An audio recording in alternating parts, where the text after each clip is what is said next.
Good morning! Hello sa inyo for this January 2025.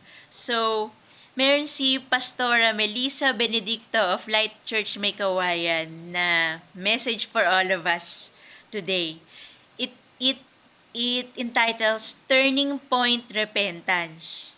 So, paano ba tayo bumabalik sa Panginoon Diyos kung tayo yung naging backslider or or tayo na hindi pa natin nakikilala ang Panginoon Diyos sa buhay natin.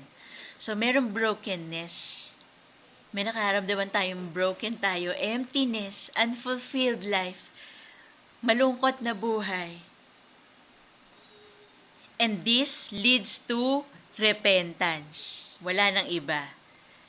Sinasabi lang ng Diyos sa atin na magsisi tayo sa ating mga kasalanan.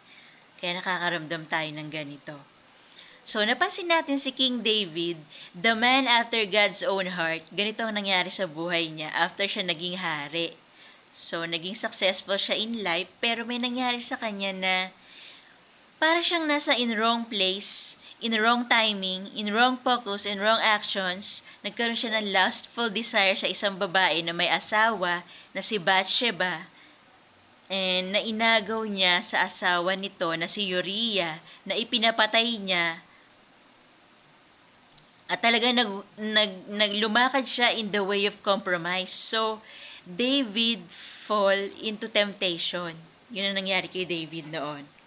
So, sinabi niya lahat ito, yung mga naramdaman niya noon, sa Psalms 51 verse 1 to 12. It is a song of David for all of us to read in the Bible. So, basahin niyo yun, guys.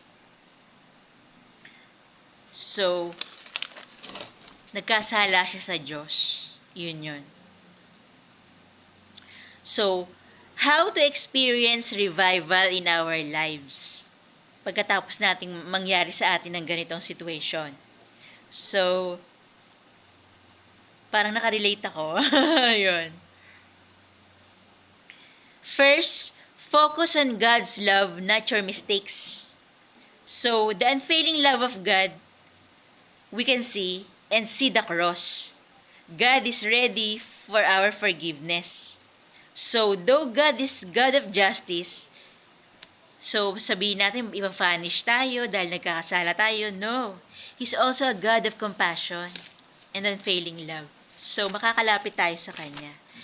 So, no matter what we've done, God never stops loving us. So, second, it's never too late to confess your sins to God. Because God loves confrontation. So, i-confront natin siya. Di tayo makakabangon kung hindi natin naaminin ang kasalanan natin. So, dahil sa pag-amin, makakamit natin ang tunay na kalayaan. So, mababasa natin ito sa Psalms 51 verse 2 to 4 and 1 John 1 to 8. So, come on guys, let's read the Bible. So, digital na ngayon, nasa internet na yung Bible. So, makakabasa na tayo through the cellphone or computers natin. So, third, allow God to work in the midst of your brokenness and turn it into repentance. So, confess natin yung sin natin sa Diyos na nagawa nating kasalanan. Then, aayusin ng Diyos ang buhay natin after this. So, mababasa natin ito sa Psalms 32, verse 3 to 4.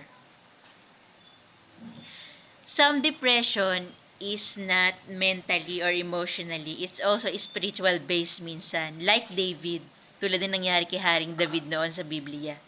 Mababasa natin ito sa Psalms 38, verse 4 and Psalms 38, verse 7 to 8.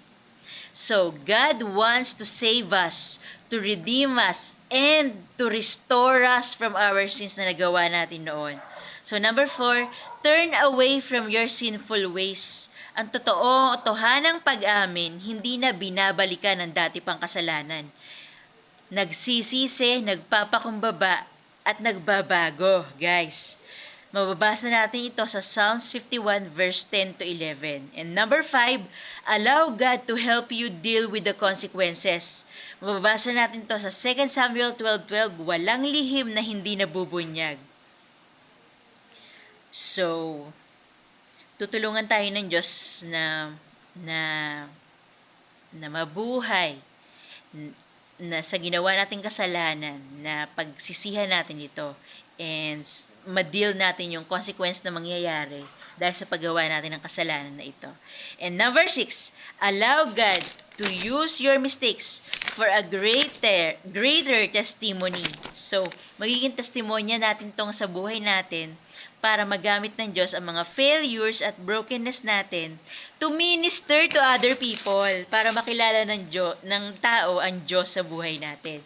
So, mababasa natin ito sa 1 John 1 to 9. So, come on guys, humble ourselves na. Huwag na tayo magmayabang sa sarili natin, sa Diyos at sa ibang tao. Lumapit na tayo sa Diyos and pagsisihan natin yung mga kasalanan na gawa natin. Huwag nating sabihin na, wala tayong kasalanan, wala akong kasalanan. No, lahat tayo nagkakasala dahil tao tayo. At nandito tayo sa mundo ni Satanas na punong-puno ng kasalanan at temptasyon. So,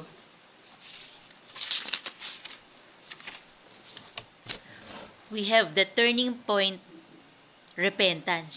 So, sabi ni Pastora Melissa Benedicto. So, guys, nakarelate din ako rito sa message ni Pastora sa internet. So, kung kayo ito, guys, na nakaka-relate din, so better obey God through this message and